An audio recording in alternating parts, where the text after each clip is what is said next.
Hello, everybody. Welcome into GSMC's Down by Contact Sports Podcast. I am your host, Jeremy Lapidus. Today is Tuesday, January 14th. I hope everybody is having a great day so far. We have a lot to cover, still going over stuff from this weekend and the major breaking news from yesterday. The contract officially expired today on Cowboys head coach Mike McCarthy. We're going to talk about what his next steps are, what the Cowboys' next steps are, as well as the other head coach vacancy that was filled earlier this weekend, with Mike Vrabel officially being hired with the Patriots. Other news, the Rams, they absolutely destroyed the Vikings last night, 27-9. We'll talk about that game and winners from the wild card round as well as losers. But before we get into any of that, remember, if you would like to be an even bigger part of the show than you already are, all you need to do is go to gsmcpodcast.net. Or if you are on YouTube, you can use that super chat feature. If you do either of those two things, a message should pop up on the bottom of the screen for you, me, and everybody else around the world to see. If you do have a burning question about sports, anything at all that you would like to ask, go ahead and throw that in the comments. Throw it in the chat. I will get to it as soon as I possibly can. I appreciate everybody so much for sticking around, talking some sports with me here on a beautiful Tuesday, January 14th.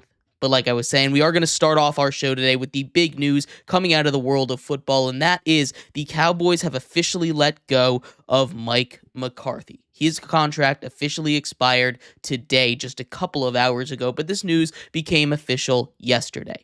Now, this is one that had me scratching my head, quite honestly. This is one that showed up a little bit out of nowhere, and the timing of it is the one that had me in the most confusion, right? First of all, they let him walk a week after everybody else goes. So they're already behind in the hiring cycle. Cowboys seemed like they were interested in keeping Mike McCarthy. This was early on in the cycle because the Bears were one of those teams that were looking at a guy like Mike McCarthy, knowing that this was a possibility. They asked for an interview. They asked for permission to interview Mike McCarthy. The Cowboys said no.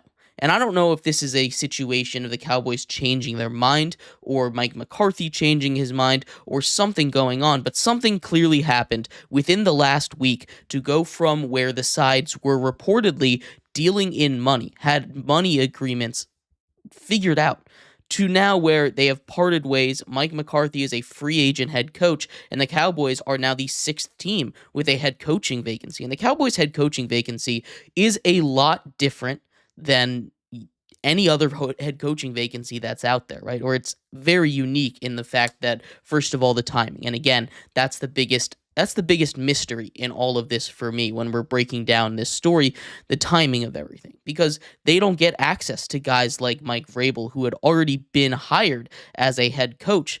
They no longer have the ability to get that. So if they were interested in a guy like that, in a guy who potentially is on a team with a bye week, they lose those first dibs interviews with a guy like Ben Johnson, who every other team that was interested interviewed him this last week. With a guy like Aaron Glenn, again, every team that was interested interviewed him last week. Now, those guys are still obviously not hired. They're still guys that are out there in the coaching cycle, and the Cowboys have a chance after they are done to interview them, but at that point, it might be too late. So for everything that I've seen, looking at Ben Johnson potentially to the Cowboys, it just doesn't make a lot of sense. Now, other potential options for the Cowboys, we've heard a lot of noise around some big names, and we're going to break those down. First, Deion Sanders. That is the first big name that we have heard. And when you look at the betting sites or the odds for coaches to be hired by Jerry Jones and the Cowboys,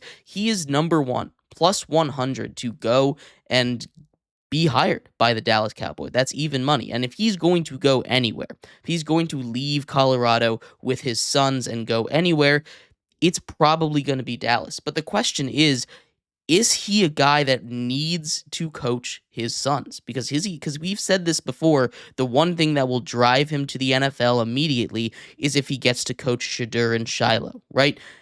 That's not something I really see happening with the Cowboys. Now, there is a nightmare scenario for the Cowboys, I think, where they decide, hey, we're throwing everything out, we're doing a hard reset, bring in Deion, trade for the second or third overall pick, draft Shadur Sanders, then go grab Shiloh as an undrafted free agent because he's not going to get drafted, right? That's a nightmare scenario for the Cowboys, I think. But maybe they want that hard reset. Maybe they feel like they can get a lot for trading Dak. That's not going to happen. But there are a lot of questions surrounding this Dallas Cowboys team, of course. It's not just Dion. There's some other big name coaches out there that have had their names swirling around this. Bill Belichick being one. Obviously, he's a guy that every single time there's a head coach vacancy, as long as he is in the spotlight, he's going to get speculation. He had speculation with the Raiders and Tom Brady, and now with the Cowboys. I doubt that he leaves college. Jerry Jones is a guy that would pay that $10 million $10 million buyout that would be owed to North Carolina if it is something that happens. But I just don't really see that happening. I don't think Bill Belichick has committed to this only to immediately turn around and say, actually, I'm going to go coach the Cowboys. The one that I think is a little bit interesting, and the one that I've seen thrown around as far as big names that are kind of out there, Steve Sarkisian, the head coach of Texas. Obviously, he's got some sort of relationship there with Jerry Jones, and he just coached his team to 2 straight top 4s in a row. Now, the reason that I don't see this happening, as pointed out by Tommy, the other show host here, he does the college football podcast, is they have Arch Manning coming up. And unless there's some real big red flags with Arch Manning, I just don't see Sark leaving Texas to go coach the Cowboys, which leads you with some more normal options, I will say. Guys like Kellen Moore have been getting a lot of buzz, and he's someone that obviously Jerry Jones and the Cowboys really did like. They wanted to keep him around. They kept him around from the old coaching staff to the new coaching staff when Mike McCarthy was hired originally. Obviously, he has since left and is now coaching as the offensive coordinator for the Philadelphia Eagles. That is a reunion that I could very easily see happening. Other names out there, obviously you have Ben Johnson, although I think that's a little bit more far-fetched because he's already done his interviews with everyone, and unless he looks at the Cowboys job with $4 million of cap space, everything basically set in stone, and he says, I really want to coach that roster. That's the roster that I want to hang my hat on. Then I don't really see Ben Johnson taking a stab at that job for the Cowboys. Cliff Kingsbury is an interesting one. He obviously is still getting paid by the Cardinals. He's done a phenomenal job as the offensive coordinator for Jaden Daniels and the Washington Commanders. Another guy that you can't interview right now because they're in the playoffs, but another name that you might have to look at as a potential guy, maybe a retread over there. There's lots of different options for the Cowboys, but I think Kellen Moore is the name that makes the most sense. I don't think they're going to be able to lure Dion out of college. I think it's just going to be a little bit too much, and it doesn't make sense right now. So Kellen Moore is the guy that I think they bring in to replace Mike McCarthy. Obviously, that relationship is still there, and if there's one thing we know about Jerry Jones, he's a guy that really values having those relationships. As far as it goes on the other side of things, Mike McCarthy is still in the cycle here to go get hired as a head coach. Now, again, he's at a disadvantage here a little bit because he got put into the cycle late. Whether that be his fault or the Cowboys' fault, there's some mystery piece of information that one of those two sides got that caused this deal to fall through. Maybe Mike McCarthy, I've heard reports and rumors that Mike McCarthy wanted more term and the Cowboys were just not interested in that. But the Bears, obviously a team that were interested in him, maybe they want to go and sign him as the head coach. The Saints also expected to go and interview Mike McCarthy. He's a guy that has had relatively solid records in his 2 stops. Obviously, with the Packers, he won a Super Bowl long time ago with Aaron Rodgers, and then was relatively successful, I would say, with the Cowboys. Even this season, one that seemed dead, he was able to rally them once they got a little more healthy. They went on that little bit of a win streak down the stretch, and they played good football at the end of the season. And that's something that I think is really important, that shows how much a team cares for a coach, especially a team that's already been eliminated. The way that they were playing as hard as they could, playing their best football at the end of the year, is something that I really value when we talk about coaches. And Mike McCarthy is a guy that I think will get another opportunity, whether it be this year or next year. He's going to get another opportunity. He might have to wait a year like Mike Vrabel in that coaching free agency bubble, take a couple, odd jobs as like as just a couple assistants or something, but he'll get a job somewhere soon. Mike McCarthy has earned that. He's got that reputation around the league. I think the Bears is an interesting one. I don't know if it's in their best interest to go get a retread head coach like Mike McCarthy for Caleb Williams, unless Mike McCarthy has some brilliant offensive plan specifically designed around Caleb Williams. I don't know if that's the best option for them. The Saints, though, I really do like that fit. This is a Saints team that, if we're being completely honest, has one of the worst futures in the NFL right now. There's not a lot to look forward to. They are in cap purgatory. They are in negative cap space right now. They're going to continue to rework contracts, and everything is falling apart, right? We knew this would happen sooner rather than later, and they had to hit that reset button. They hit it quickly, they hit it fast, and they're just going to have to deal. Mike McCarthy is a guy that has that reputation that could handle being put on a bad team. The Saints aren't going to go and hire a first-time head coach and ruin their prospects of, ever really being a head coach in the future, unless they really say, hey, you've got a super long leash here. I could see Mike McCarthy going to New Orleans and being successful down there, at least riding out the bad years for a little bit and not completely ruining them. That's where I think he'll end up, in New Orleans. But let me know what you think. What went on in Dallas? Why did Jerry Jones and Mike McCarthy have that falling out? I think some news came across either Jerry Jones's desk or Mike McCarthy had a change of heart or something, and the negotiations ended up falling through. This doesn't feel like plan A for either side. But let me know what you think. I'd love to hear your thoughts. We're going to take a quick break. When we come back, we turn our attention to the other head coaching spot that got filled over the weekend, that of the New England Patriots. Mike Vrabel, the new head coach over there. We'll talk about what that means for him, for the future, and whether or not that was a good hire. We'll be right back here on GSMC's Down by Contact Sports Podcast. I feel like I'm losing my mind. Is everybody in the world blind? Please, Lord, give me a sign, a sign. I feel like I'm losing my mind. Is everybody in the world blind? Please, Lord, give me a sign, a sign. I wanna be the greatest. Everybody on the fake shit. I look around and feel like everybody is the fakest. I make this every day and I'm impatient, hoping one day I blow up from the basement. Statement, the top is so vacant. I don't hear shit that I think is amazing. Waiting for my day when I'm playing sold out shows for 1,000 faces. Hey, give me that crown, get in my way and to be put down. It ain't replaced all this my town. If I want that shit, then I'll get it right now. I'm losing it, the noose it fits. I'm losing shit, a stupid myth. You choose to live or choose to dip. You choose to fight or lose your grip and lose a gift. Oh, I feel like I'm losing my mind. Is everybody in the world blind? Please, Lord, give me a sign, a sign. I feel like I'm losing my mind. Is everybody in the world blind?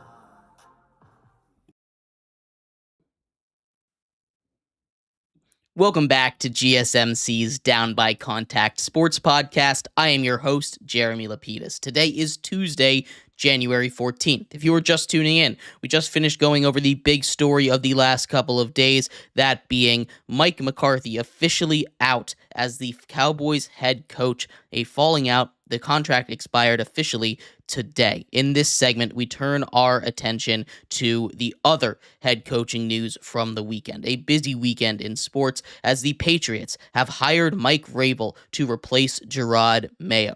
A huge get for them. The one that everybody knew was going to happen based off reports. We'll talk about that. We'll talk about what it looks like for the future for the Patriots in just a second. But before we do that, remember, if you would like to be an even bigger part of the show than you already are, all you need to do is go to gsmcpodcast.net. Or if you are on YouTube, you can use that super chat feature. If you do either of those two things, a message should pop up on the bottom of the screen for you, me, and everybody else around the world to see. If you do have a burning question about sports, anything at all that you would like to ask, go ahead and throw that in the comments. Throw it in the chat. I will get to it as soon as I possibly can. I appreciate everybody so much for sticking around, talking some sports with me here on a beautiful Tuesday, January 14th. But like I was saying, we are going to get into the other head coaching hire. The Patriots have officially hired Mike Vrabel to be the replacement for Jerod Mayo, the handpicked successor to Bill Belichick. a move that was not so secret, probably the worst kept secret in all of sports for the week that they were conducting interviews. And the big, I guess, controversy surrounding this move is how they handled the hiring/firing of Mike Vrabel and Gerard Mayo, right? Obviously, this was a pre-planned decision. They had that note come out from the Crafts, came out about an hour after their season ended. That's not a statement that comes out if you're really thinking it over and have to make a tough decision like firing a head coach. Now, there is room for debate whether or not this was a decision that was made in the middle of the season or a decision that was made from the get-go when the hand-picked successor just they knew was not going to be the answer. Now, I'm more on the camp of, hey, they just decided, hey, look, Mike Vrabel is available. We want him instead.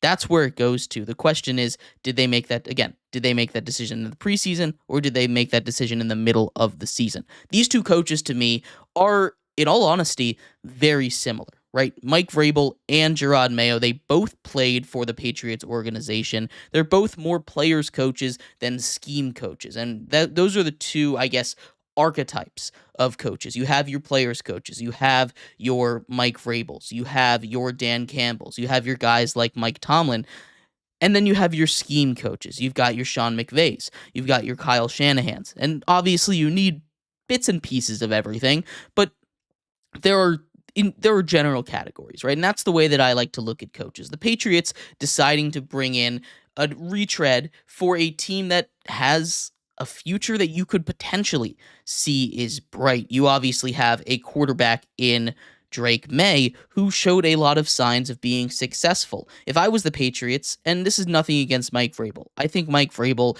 is a really good head coach. I think he's a guy that didn't deserve to get fired in Tennessee. It was kind of the end of an era, one where they were cleaning house. They obviously let go of him. They also let Derrick Henry walk. That was kind of a, hey, we're going to hit the reset button kind of move over there in Tennessee.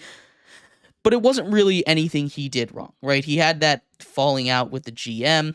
They hired the wrong guy. They didn't like each other. He ends up losing that power struggle. He's on the streets. He's just working a little bit around the NFL. Now the Patriots bring him in, and it just feels like the same thing with a different outfit on.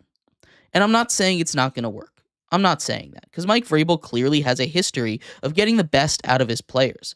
But when you get a coach like that, you need a roster to match. And right now, this Patriots roster just isn't that. Mike Vrabel is a guy that can elevate, but he's not a guy that's going to turn these players that aren't the most skilled in the world into Pro Bowl style players, into guys that are going to get big contracts in free agency. And sure, they can go draft well. They can go figure out and fill a lot of holes, especially now that they have a high pick in the top 5. They already have their quarterback. They already knows what holes they need to fix. They have a lot of cap space. When I say I have a lot of cap space, they have a lot of cap space. And they can do a lot of good. I'm not saying this is going to be a turnaround like that for the Patriots, but this isn't the number one option at head coach that I think is the best for them. I think he will be successful. He was successful in Tennessee with a roster that honestly was probably just slightly better than the one that he has in New England right now, going 54-45 over his 6-year tenure there.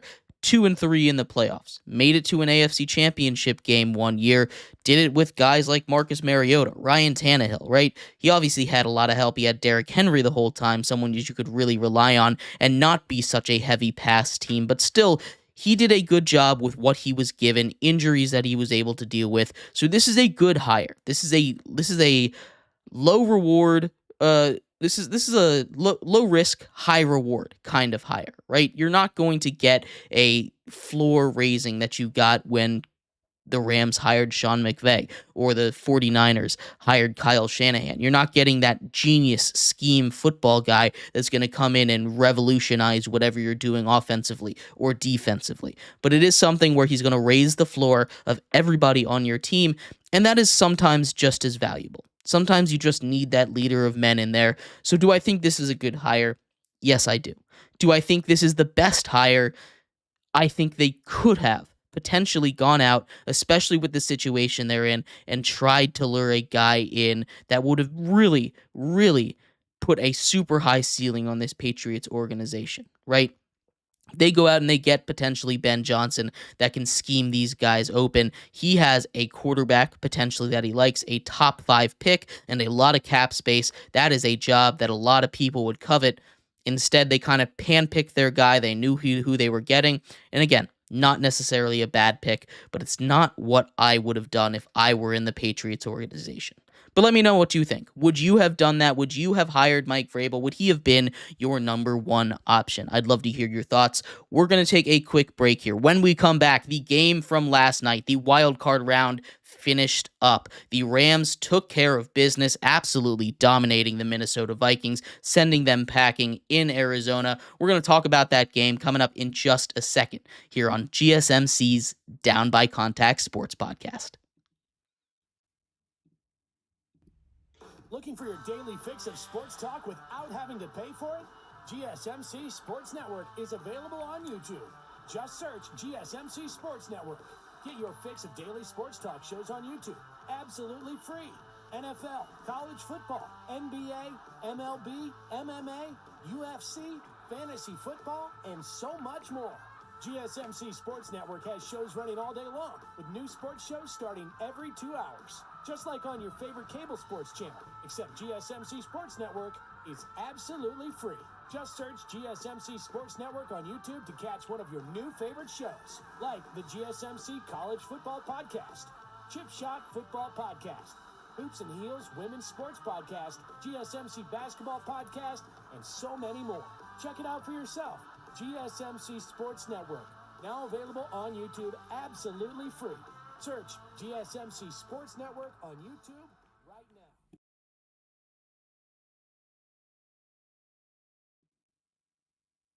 Welcome back to GSMC's Down by Contact Sports Podcast. I am your host, Jeremy Lapidus. Today is Tuesday, January 14th. If you are just tuning in, we just finished going over the 2 head coaching news that came out over the weekend and yesterday, with Mike McCarthy officially out as the head coach for the Dallas Cowboys and the Patriots bringing in their head coach for the future in Mike Vrabel.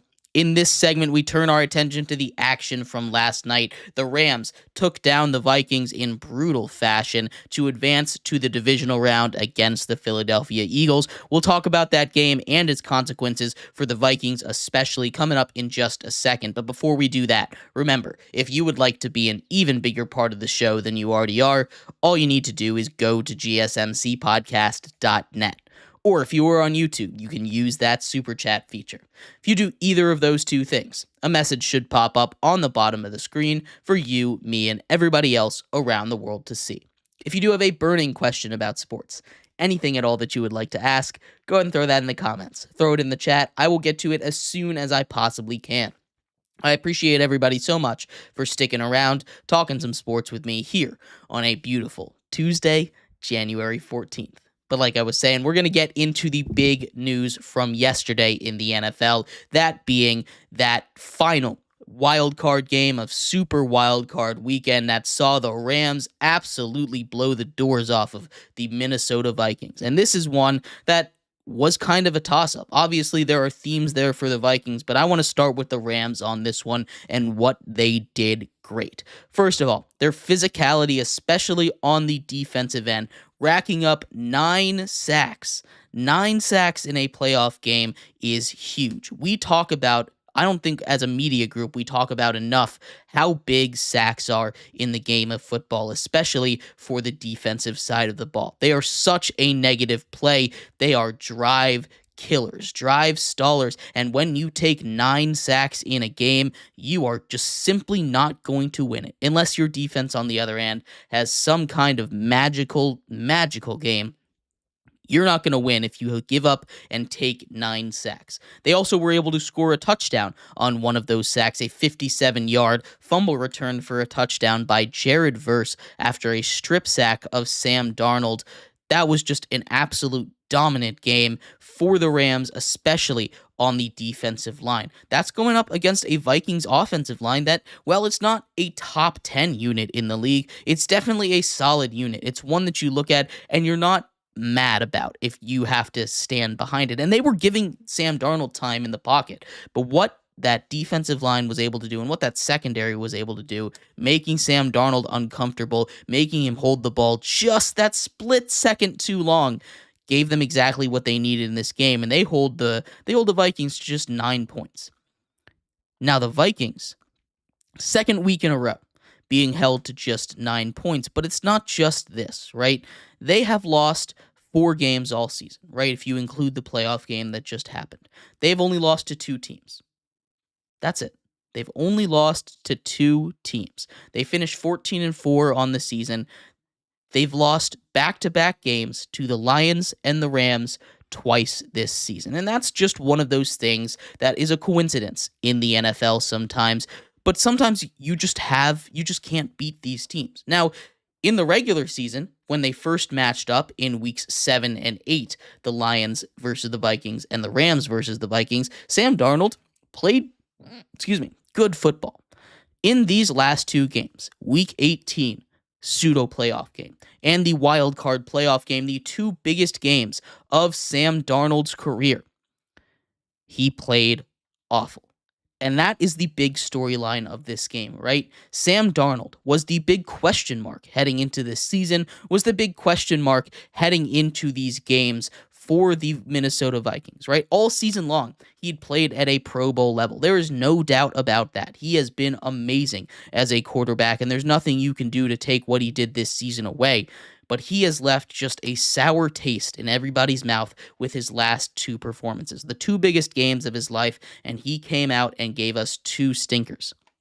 Against the Lions and against the Rams, he kept overthrowing his targets. And honestly, against the Rams, they weren't able to get anything going. Even on the ground, they weren't able to get anything going. So it's not all on him, but a lot of it is on him. You can talk about what he did wrong, and that can be the symptom, right? He held the ball for way, way too long. Some of those sacks were because the pass rush got home quickly. But in a normal game, if he's firing on all cylinders, if he's playing poised and confidently, the Vikings probably only give up about 5 sacks in this game, which is still a lot. Lots of credit to the Rams for that. But 4 other sacks that are probably just on the quarterback is not a good look for your team. It's not a good look for Sam Darnold, who people will use this as an audition tape for his upcoming free agency. If you remember, this is a 1-year deal, and that has been the big question for the Vikings, for Sam Darnold. What are they going to do? And that's what you have to answer right away, right? It seemed like the press conference from Kevin O'Connell of the Minnesota Vikings was that they were parting ways. He sounded like he was remembering a friend from his past. He said, Sam Darnold will always have a special place in my heart. He's done amazing things for this team on the field, off the field. I had a great time coaching him, but it did not sound like they are bringing him back, which makes him like the big fish in free agency for quarterbacks at least. And maybe the Vikings decide, hey, we'll bring him back on a cheap deal, but he definitely played himself out of cheap deal range like he got this season, because he did, again, have a really good season. But when the moments are the biggest, when the lights are the brightest, he has been unable time and time again to show up. And that is one of those things that's very important when you're trying to find a franchise quarterback. You not only want a guy to be your franchise quarterback that can take you to these big moments, that can get you the wins, that can make your team a successful regular season team, but you want a guy that when you get there can step up in those big moments and can lead your team effectively, cannot be a negative at a minimum. And there's plenty of good examples of that. But when you're talking about Sam Darnold, he was a guy that we were talking about just 3 weeks ago at getting $50 million a year.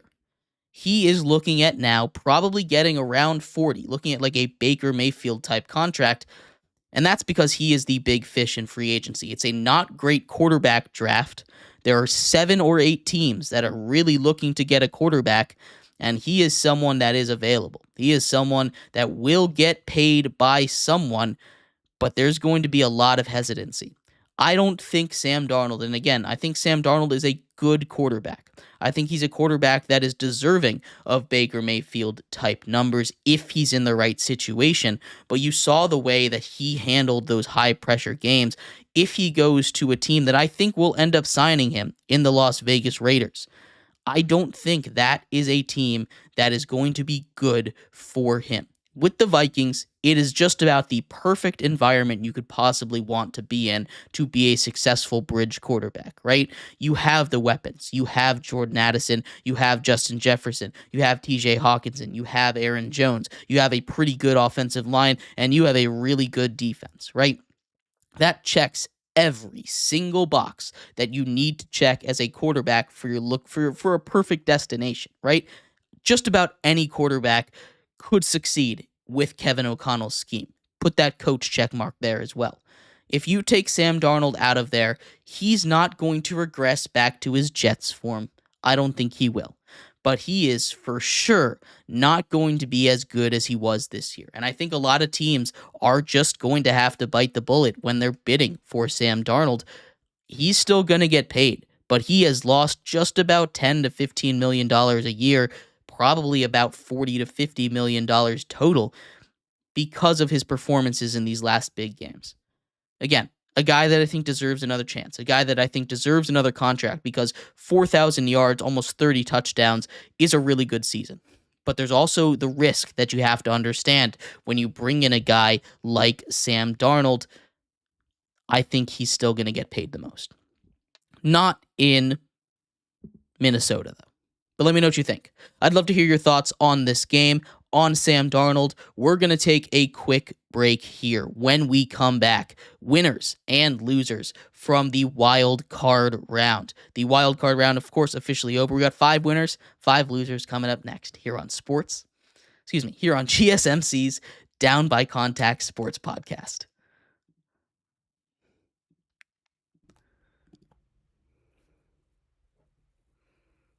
For the best and latest podcasts available anywhere, go to the podcast app on your cell phone and type in GSMC to access free content-rich podcasts on health and wellness, book reviews, sports, entertainment, relationships, social media, movies, technology, finance, and even weird news.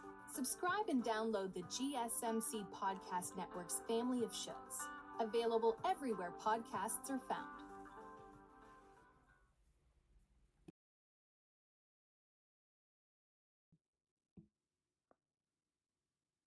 Welcome back to GSMC's Down by Contact Sports Podcast. I am your host, Jeremy Lapidus. Today is Tuesday, January 14th. If you were just tuning in, we just finished going over the final wildcard weekend game between the Rams and the Vikings that saw the Vikings lose 27-9. Eliminating them from the playoffs. The Rams advanced to take on the Philadelphia Eagles. In this segment, we go over winners and losers from a wild card weekend. Lots of blowouts, lots of big winners, lots of big losers. We'll talk about that in just a second. But before we do that, remember, if you would like to be an even bigger part of the show than you already are, all you need to do is go to gsmcpodcast.net. Or if you are on YouTube, you can use that super chat feature. If you do either of those two things, a message should pop up on the bottom of the screen for you, me, and everybody else around the world to see. If you do have a burning question about sports, anything at all that you would like to ask, go and throw that in the comments. Throw it in the chat. I will get to it as soon as I possibly can. I appreciate everybody so much for sticking around, talking some sports with me here on a beautiful Tuesday, January 14th. But like I was saying, we are going to get into the winners from a wild card weekend. The biggest winners here, I've got 5 picked out, just like we did in the regular season. This one, of course, a shorter list. But at number 5, just very broadly, the NFL won this week at number 5. They had the matchups that they wanted in the second round. Obviously, you have the big one that's going to be the big focus point, the Ravens versus the Bills. That is going to be the big focus point for this week. But also you get a Texans versus Chiefs game that at the end of the day, I think will be a lot more competitive than a Chargers game. You get 2 rematches on the NFC side, Eagles versus Rams. That one turned out a little bad for the Rams, but still, they're playing a lot better defense right now than they were when they first played, and a Commanders versus Lions game that is just going to be wild, right? That is going to be a game with absolutely no defense, absolutely a million points being scored. The NFL wins. They get probably the best possible matchups that they could have gotten in the divisional round of the playoffs. They are 5th biggest winner of the week here. At number 4, I put very simply defenses. They won a lot of these games. Obviously, we just finished talking about the Monday night game. That Rams defense won that game for them more than the Rams offense did. And the Rams offense did not need to do much. They did their job. They didn't turn the ball over. They did what they needed to. But that defense is what really won the game for them, right? You had defenses of the Texans winning the game for them. The defense of the Eagles won that game for them when the offense was not being very effective, but the defenses are really stepping up this year in what has been a kind of down year for scoring. And that's not necessarily a bad thing, right? You don't need scoring to have a, exciting game or an exciting season. But when these defenses are playing great, like they have been all playoffs long, like all these teams in the playoffs have great defenses, you get close games most of the time. And I think you're going to start to see that as we move further and further along in the playoffs. At number 3, very simply, it's Jaden Daniels. What Jaden Daniels did in the playoffs there has got me thinking of putting him in conversations that honestly he probably doesn't deserve to be in, right? What he's been able to do, especially in clutch time, especially as a rookie, and especially on a franchise like Washington's that has been so down in the dumps for so long, is incredible. I have really put a lot of brain power into avoiding saying that he is a top 5 quarterback in the league right now, but I don't think that that's too far off, right? He is a guy that obviously behind the big 4 in Mahomes, Allen, Burrow, and Lamar Jackson, who do you have at 5, right? Justin Herbert, Jalen Hurts. I don't see why not. I don't see why you can't have a guy like Jaden Daniels in that discussion at number 5. Now, I'm not saying I will die on this hill, but what he has been able to do all season, and especially in the big moments, we just got finished talking about how Sam Darnold was unable to step up in the big moments. Jaden Daniels is a guy that I think you could pretty comfortably argue is potentially the 5th best quarterback in the NFL right now, and he is just a rookie. That is crazy to say, but he is something special. What he's able to do with his legs and with his arms is ridiculous, right? His ability to extend plays, and again, while he takes sacks, his sack avoidance is something that's very impressive, right? I just got finished talking about how negative plays like sacks are super bad, but his ability to avoid sacks, avoid players, get those extra couple of yards and be elusive and shifty and keep his eyes downfield is incredibly impressive, and Washington is going to be very good for a very long time as long as they have that man under center. Our number 2 winner this week, it's blowouts, right? 5 out of the 6 games were blowouts, and you got to see who the real contenders were. Now, we did, of course, a little bit of a tier list right before the NFL playoffs kicked off. We put contenders, we put potentially could get it done, and we put teams that needed a little bit of luck, right? All of the teams that were further back in our contender list are gone. They're not here anymore, right? You have your true contenders, you have your top seeds, and then you have your guys that just couldn't really keep up with the heat in the kitchen, right? The blowouts were there. Now we get pretty, I think, unquestionably the best 8 teams in football left standing at the top of the hill. And I'm very excited to see who is left after this week, because this week I think is going to be the most chaotic week that we have seen in the NFL all year. And finally, the number 1 winner.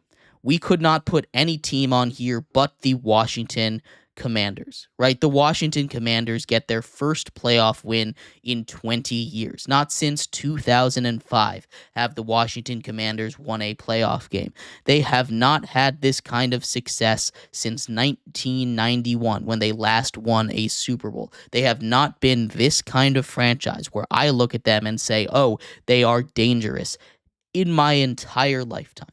This is a brand new look for Washington. This is exactly what they needed to escape from the Dan Snyder era, and I feel like they've got it done. Obviously, winning on that doink field goal, I think, is just shutting the door on any kind of bad luck that could have potentially been cursing this franchise for a very long time. This Washington franchise is back from the dumps. They are going to be really good for a very long time, and they should be. If you're a Washington fan, you should be celebrating, right? All over social media, all these last couple days, I've just been seeing posts from Washington fans that have either never had this in their entire life, or Washington fans that have been waiting 20, 25, 30 years for a moment like this. They have not experienced this since childhood. It is incredible to see all of the reaction, all the outpouring for a franchise that has been like a sleeping giant, really. It's going to be I'm going to be very curious to see how the fandom in Washington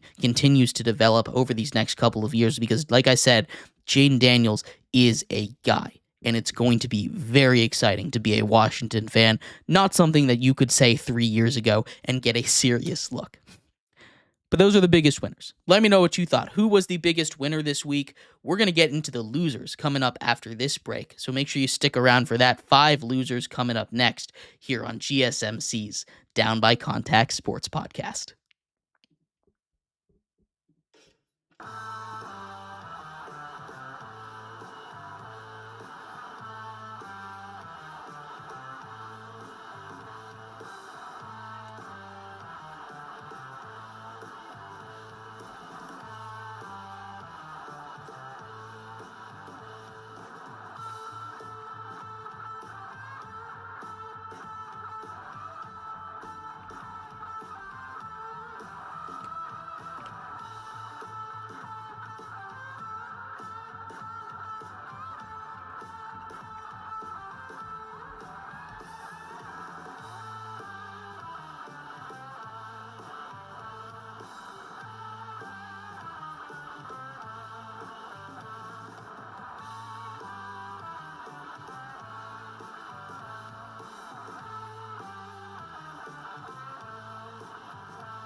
Welcome back to GSMC's Down by Contact Sports Podcast. I am your host, Jeremy Lapidus. Today is Tuesday, January 14th. If you were just tuning in, we just went over the 5 biggest winners from NFL Wild Card Weekend. In this segment, we turn our attention to the 5 biggest losers. But before we do that, remember, if you would like to be an even bigger part of the show than you already are, all you need to do is go to gsmcpodcast.net. Or if you are on YouTube, you can use that super chat feature. If you do either of those 2 things, a message should pop up on the bottom of the screen for you, me, and everybody else around the world to see. If you do have a burning question about sports, anything at all that you would like to ask, go ahead and throw that in the comments. Throw it in the chat. I will get to it as soon as I possibly can. I appreciate everybody so much for sticking around, talking some sports with me here on a beautiful Tuesday, January 14th. But like I was saying, we're going to finish off our show here today talking a little bit about the 5 biggest losers from the wild card round. And starting at number 5, I'm going a bit unorthodox, and maybe you guys won't agree with me here, but at number 5, I'm actually putting the Buffalo Bills. And the reason that I'm putting the Bills here at 5 is not because of anything they did in this round. It's because of their draw in the next round, and that being Lamar Jackson and the Baltimore Ravens. We've seen this movie before, right? Early on in the season, the Baltimore Ravens took on the Buffalo Bills, and the Ravens won 35-10. Right? They are everything that Buffalo is weak against, and they did a great job against the Packers. I want to make sure I praise them because Josh Allen did MVP level things. Receivers made great plays, and that defense, kudos to that defense. They played amazing against a Broncos team. They were just unable to get anything going all game long, right? But the Bills get the toughest draw. They can still do it. They are a really good team, and they can still do it. But a draw that just kind of exposes all of their biggest weaknesses in the Baltimore Ravens is just a tough one for them. So for those reasons, they are the number 5 loser this week. At number 4, the Packers. Packers wide receivers, Packers injuries more specifically, right? The Packers suffered brutal blows, not just this week, but last week to their team. Honestly, one that they maybe could have won with the way that the Eagles offense was playing if they were completely healthy. Obviously, Jordan Love suffered an injury on his throwing hand. He was good to go, but I don't think he was 100%, right? You have, of course, the injuries to the wide receivers, which were much more public and much more out there. You lose Christian Watson to an ACL. He is done for the year. He is done for most of next year as well. There's a potential that he doesn't even play next year. For a guy that's been riddled by injuries, that is a huge loss, especially for a Packers team that likes to throw it deep.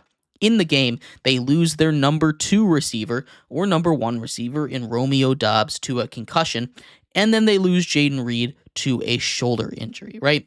Top 3 ball catchers all out for the game, and it just puts them in a really tough position, not one that's really advantageous for winning a playoff game on the road against one of the best defenses in the NFL. Now, Josh Jacobs was great. Packers did a good enough job, but at the end of the day, those injuries are going to hurt them into next season, so they are number 4 losers of the week. At number 3, it's Justin Herbert. I love Justin Herbert. He's a great quarterback, and I will buy all of this stock, but he threw 4 interceptions this week. He threw 3 interceptions all season long. He threw more interceptions in this one game than he did the entire NFL season, which is not the kind of stat that you want to be a part of, but it also shows you the good side of Justin Herbert. It shows what he can be. It shows why he is a guy that I really do believe in. Now, not all of it is on him, but what he was unable to do and prove yet again is that he can win in these big-time moments. He's been to 2 playoff games in his career. The first one was the one against the Jaguars, where they had a massive lead, and the Jaguars come all the way back 2 years ago and eliminate them. Then you have this game where they start off with a good lead. Their defense is playing amazing football, and they just keep turning the ball over. Justin Herbert keep throwing interceptions, and a lot of that is on him. Some of it is on his weapons, right? There's a couple of guys out there that probably shouldn't be on the team next year if everything goes well, right? You don't really want to rely on Quentin Johnson. You don't really want to rely on Josh Palmer. I love Josh Palmer as a wide receiver 2 or a wide receiver 3, but he's not a guy that you really want to rely on that much. They just didn't have the pass catchers. They didn't run the ball, and Justin Herbert gets a lot of flack for this, as he should, for throwing 4 interceptions, but he is our number 3 loser of the week. At number 2, it's Mike Tomlin. And we talked a little bit about this, but I've been thinking about this a lot. We talked about it yesterday. What are the Steelers going to do with him? But the noise has started to get a little bit loud for letting him go. I still don't think it's going to happen, and I think that's the smart decision. But if he doesn't win a playoff game next year, he's probably done. That's the thing.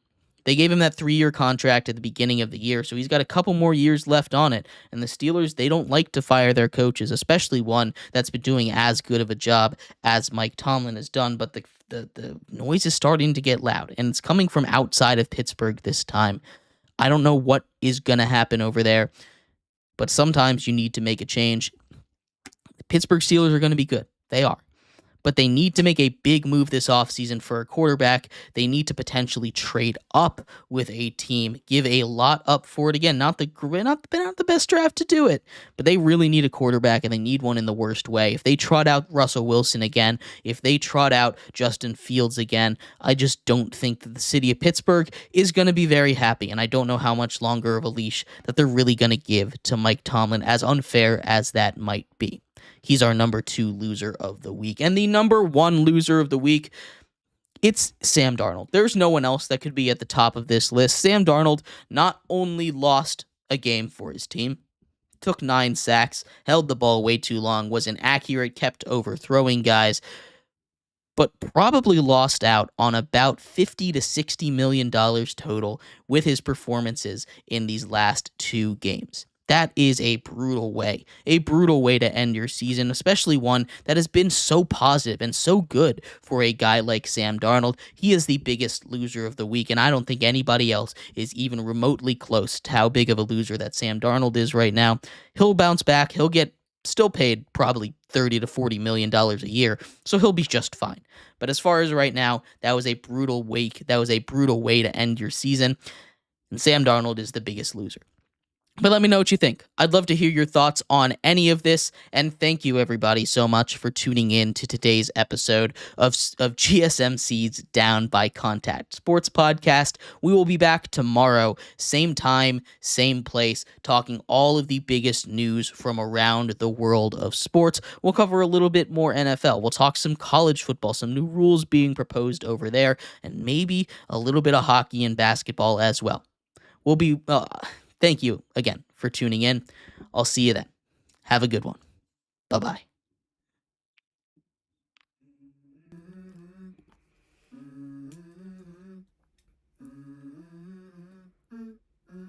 Let's go.